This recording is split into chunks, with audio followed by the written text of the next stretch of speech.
te donne un micro. Merci. Bonjour, on s'est vu tout à l'heure.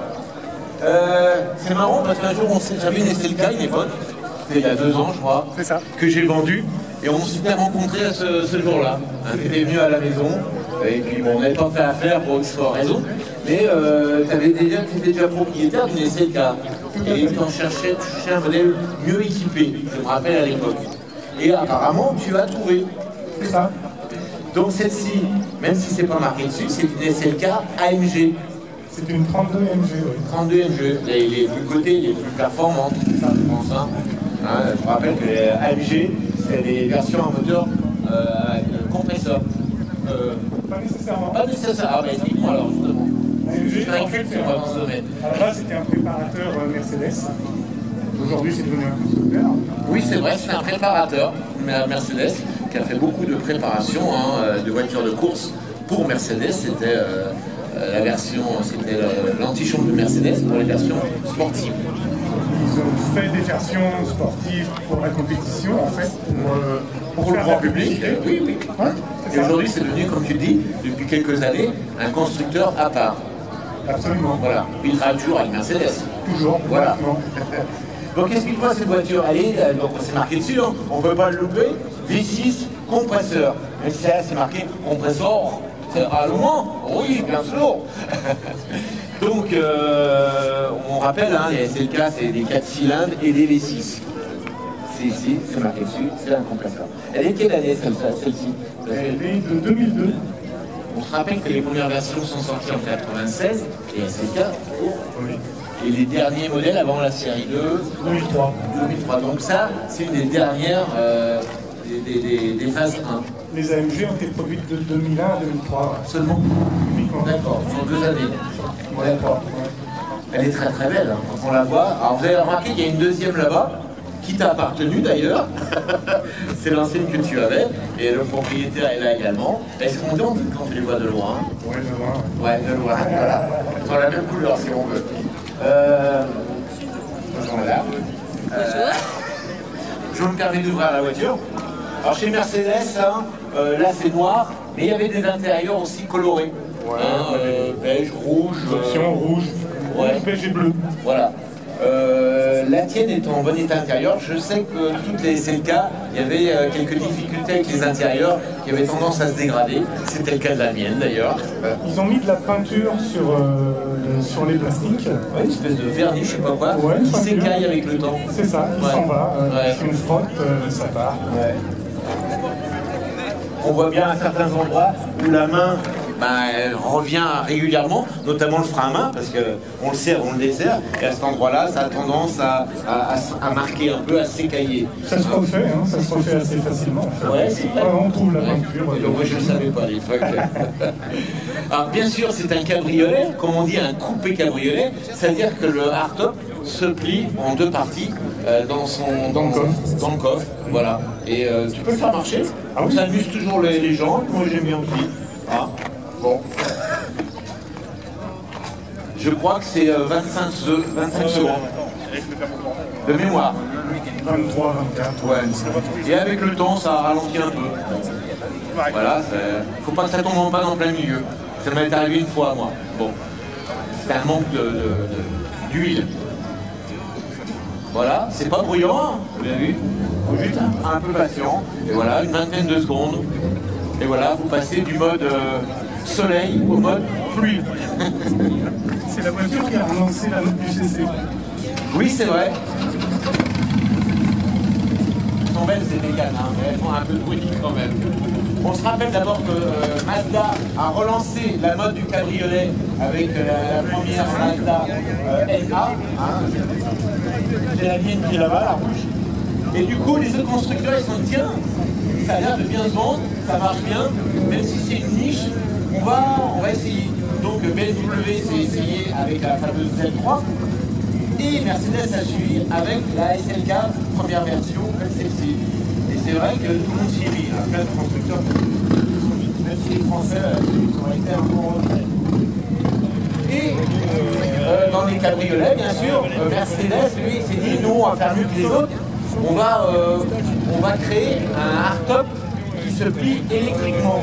Alors ce n'était pas une invention de Mercedes, parce qu'il faut se rappeler que dans les années 30, Peugeot a été le premier à faire on ne disait pas un hardtop, un toit rétractable qui se range dans le coffre.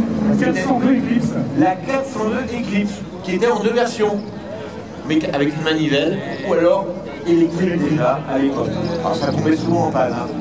Alors comme le toit là était d'un seul tenant sur les 402, c'était énorme, il y avait un très grand coffre.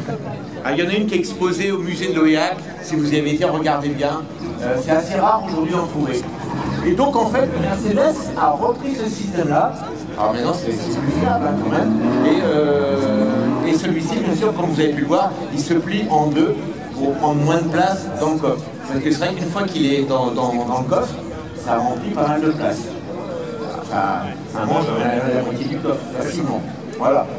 Donc sur la route, il vaut mieux l'avoir, si vous faites un grand trajet, il faut le mieux l'avoir déplié que replié dans le coffre, parce que ça prend de la place pour les bagages. Je vois que tu as une boîte automatique. Elles sont toutes en automatique. Ah, toutes ces versions-là, Ouais. V6 compresseurs, sont toutes en boîte automatique. En 32 MG, oui. En 32 MG. Ah, explique-moi, 32 MG, ça veut dire quoi, AMG? V6 3 litres 2. Oui. AMG, c'est le compresseur en fait. Voilà. Et il n'y a pas de boîte mécanique. Il n'y a pas de boîte mécanique sur le 32 MG. C'est la seule boîte à l'époque qui permettait de passer la puissance. Ah ouais, parce qu'elle fait combien? 354. 354. Pas mal déjà, même si la voiture est un peu lourde. Ah, elle fait plus d'une tonne, je suppose, cette voiture. Voilà, ça reste de Mercedes, hein, c'est lourd et costaud. Et donc il n'existe pas de boîte mécanique, comme tu disais, pour cette version-là AMG. Le moteur, justement, ce V6, on peut le voir. Aujourd'hui, la SLK existe toujours dans la gamme Mercedes, ou elle n'existe plus? Alors ça s'est arrêté avec la R172. Ouais. Et aujourd'hui, je pense qu'ils vont appeler la SLC et ça continue la vie. Ouais, d'accord. On a reproché à la première série, comme la tienne, d'être au niveau esthétique, d'être assez carré, de manquer de sensualité, on va dire. Et c'est vrai que la série 2 qui est sortie en 2003, je crois, était à ce niveau-là plus fine, plus esthétique. Après, c'est affaire de goût. Hein. Moi, j'aime beaucoup la série 2, même si la série 1 a son charme également. Donc le V6, alors comme tous les moteurs aujourd'hui, on ne voit pas grand-chose parce qu'il y a un grand cache par-dessus, mais c'est bien, quand on regarde bien, c'est bien un moteur en V. Sur la route, ça se conduit comment? Moi, ma 4 cylindres, elle était un peu poussive, mais c'était un petit moteur, on va dire. Alors il y a des performances, bien évidemment, 354 chevaux. Par contre, c'est pas une sportive. Non, c'est pas une sportive. Non, c'est clair. Si on veut faire du sport avec ce type de voiture, il faut prendre un Roadster, un Z3. Voilà. J'ai eu l'occasion, moi, de conduire des Mazda, moi, des NA, des LB. J'ai eu aussi des Z3. Et c'est le cas, j'ai comparé. C'est vrai que la Mercedes, c'était pas la meilleure pour moi hein, sur route. C'était assez lourd. C'est une voiture tranquille en fait.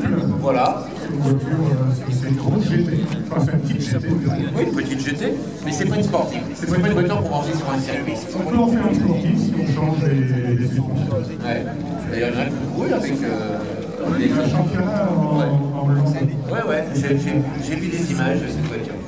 La tienne, je sais qu'elle était de 2001, 2002, pardon.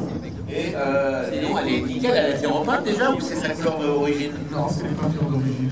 Donc on dirait qu'elle est neuve, on l'est bien entretenue. Elle est très belle. C'est l'historique de la voiture? Donc pas beaucoup de kilomètres, je suppose? 109 000. 109 000, c'est raisonnable hein, pour une voiture qui a plus de 20 ans. Les jantes, c'est les jantes d'origine. Tout est d'origine, t'as rien. Tu l'as depuis combien de temps d'ailleurs cette voiture? 3 semaines. Ah, 3 semaines, t'as pas beaucoup roulé encore avec.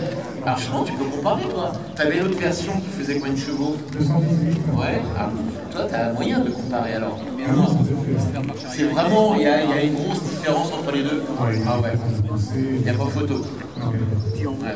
Bon, je suis content de t'aies trouvé enfin le modèle que tu recherchais. C'est dur à trouver aujourd'hui, une phase 1 en V6 donc AMG. Il y en a eu 4333 exemplaires de produits pour le monde. Ouais, à l'échelle mondiale, c'est pas beaucoup en fait. Et en France, on en a eu environ à l'époque près de 300 vendus en France. D'accord. t'as remarqué que toutes les Mercedes, alors c'est peut-être à l'origine de Mercedes, hein, vous vous rappelez que les voitures qui couraient à l'époque, notamment en Formule 1, avaient chacun leur couleur. En France c'était le bleu, en Italie c'était le rouge, en Angleterre c'était le vert, en Allemagne c'était le gris.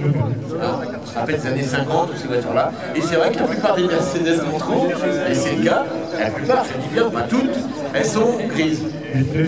Les flèches d'argent, exactement. D'ailleurs les Mercedes en F1, elles ont longtemps couru comme ça, même si ça a un peu changé. Le coffre, quand il n'y a pas le toit rétractable, il est relativement grand. Honorable. Honorable. Ça, j'aime bien le ton terme. Honorable. Voilà. Alors ça, il faut montrer aux gens à quoi ça sert. Si vous ne mettez pas ça, vous ne pouvez pas replier le toit. Hein, il y a un procédé. Voilà. Si vous le laissez là, comme ça, et que vous voulez plier le toit, électriquement, ça ne va pas marcher. Ça m'est arrivé moi. Avant que je comprenne qu'il faut mettre la sécurité, voilà. Il y a un petit contact ici. Quand vous mettez que d'un côté d'ailleurs, il n'y a pas besoin de deux côtés. Là, tac, vous enclenchez le contacteur et là, vous pouvez plier le toit. Si vous ne faites pas ça, vous pouvez toujours appuyer sur le bouton, c'est une sécurité. Parce que vous pouvez très bien avoir des bagages que vous avez oubliés, volumineux, et si vous ne mettez pas ça, vous allez casser la lunette arrière, tout simplement. C'est une sécurité. Donc vous voyez, quand le toit est replié, toute cette place-là est prise. Il vous reste quand même, vous pouvez mettre deux petites valises, allez, facilement. N'oubliez pas que c'est une de place, on ne part pas non plus avec une salle en voyage. Donc c'est, on va dire, suffisant. C'est vrai que l'intérieur est nickel, propre et tout. Donc là, une fois que le toit est en position rouge, on va dire, long voyage, là on a un coffre, moi j'étais dans les Alpes avec la mienne, et c'est vrai que ça suffisait largement. Là-dessus, il n'y a pas de roue de secours, il faut le savoir. On peut, il y avait une option. On met où alors? Une galette, je suppose. Alors, il y a cette petite trappe dont je me servais pour mettre des... On changeait en fait le fond du coffre. Au lieu d'avoir une trappe, on enlève voilà, c'est une roue galette. On mettait une roue galette.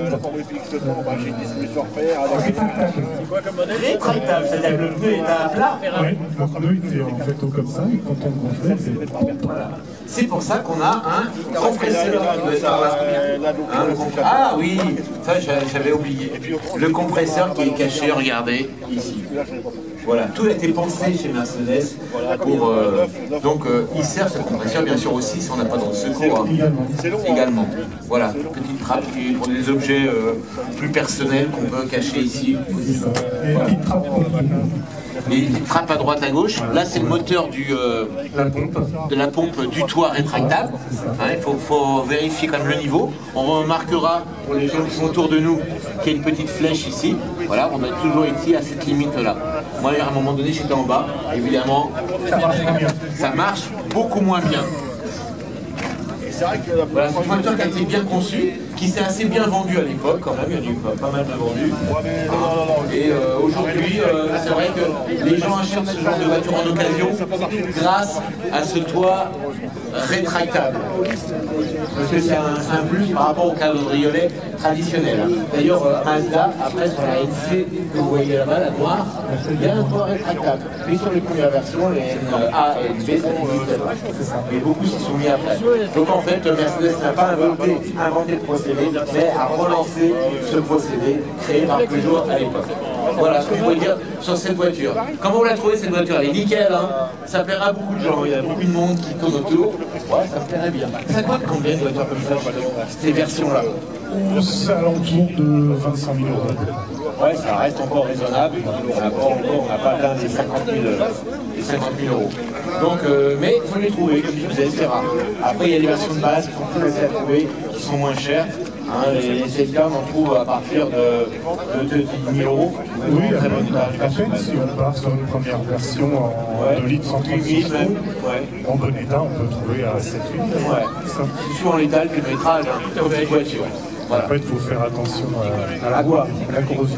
Alors sur ces voitures-là, la corrosion aussi, c'est des voitures relativement récentes. Dans des procédés de protection anti-rouille. En principe, oui. En principe.